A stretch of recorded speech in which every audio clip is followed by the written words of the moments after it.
Game Day Nation will be back on Friday, this time for basketball season. Joel Sebastianelli and Dion Thompson will be joined by our own Rhett Boyd, who's here now to help give us a preview of the boys basketball BCSN area teams. Thanks so much for joining us. Oh, no problem. So now to look forward, you have to look back a bit. St. John's made it to the state semifinals last year. Do they have it in them, the Titans, to make another run like that? Time will tell, because that was a team last year throughout the whole season. They were just kind of under the radar the entire year. They played the best teams tough, but were coming up short in the regular season. But what we always talked about week to week was be careful of that team. They had a go-to scorer in C.J. Hornbeek, and they were taking teams to the final minute, overtime, just falling short. But they caught fire at the right time in the tournament when it counted the most, and were able to make that deep run. This year, they don't have that C.J. Hornbeek. They don't have that 20-point-a-game scorer to lean on coming back. But what they do is their complementary scorers are back. Jalen Murphy, who was their number 2 guy last year, he steps up in that lead role this year. But I also think Race Kowalczyk, the son of Toledo coach Todd Kowalczyk, you're going to see him burst upon the scene in a big way. He, as a freshman last year, he was in the rotation, but he played his best basketball late in that tournament run. A big reason why they were able to move on down to the state Final Four. So I think he'll be burst upon the scene. You also got Joe Taylor as well. So Coach Michonne is one of the best in terms of preparation and getting his team to play their best basketball late in the season. So time will tell. St. John's, of course, will be playing in the CHSL this year and have plenty of new competition there. Conference realignment, a big talking point throughout football season, now will carry over into basketball, a big one being the NLL. How will those two new divisions, Buckeye and Cardinal, really shake up that conference? Well, I think just like you saw in the football season, you're going to have some great matchups week to week throughout.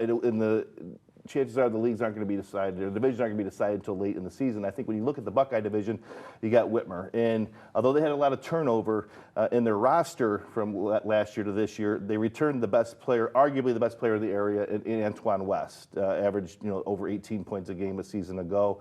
You add Makai Leach, who comes over from Central.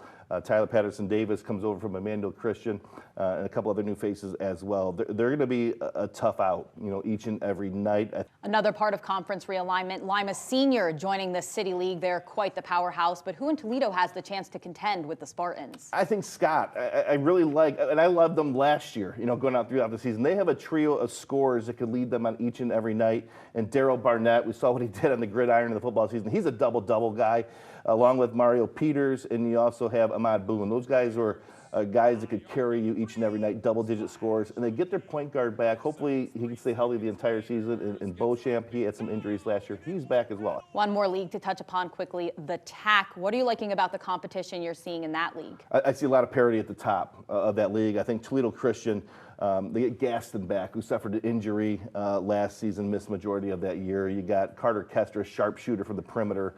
And you got Xander Heston, gives you great size inside. So I think that trio is one that I expect them to be at the top of the league, along with Maumee Valley. A surprise team from a season ago. C.J. Majors is back. Dickerson is back in the backcourt. They got a 6'9" freshman that's going to provide some meaningful minutes for them as well. And finally, before I let you go, I need your prediction. A way too early pick for Player of the Year on the boys' side. Way too early to pick. We got a lot of really good players in the area, but I'm going to go Antoine West of Whitmer High School. Again, averaged over 18 points a game a season ago. And if you said at the end of last year, what's the one area that he has to improve on to go from the mid-major offers to maybe the Power 5 offers, people would say it would be his perimeter shooting. But for all reports out of what he's done in the offseason throughout the summer is that perimeter jump shot is pure.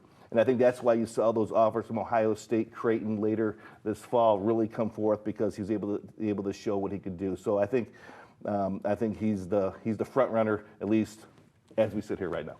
Can't wait to see how he can hopefully lead the Panthers to potentially an NLL Buckeye title. But thanks so much for joining me today. No problem. Anytime. Can't wait to get this thing tipped off.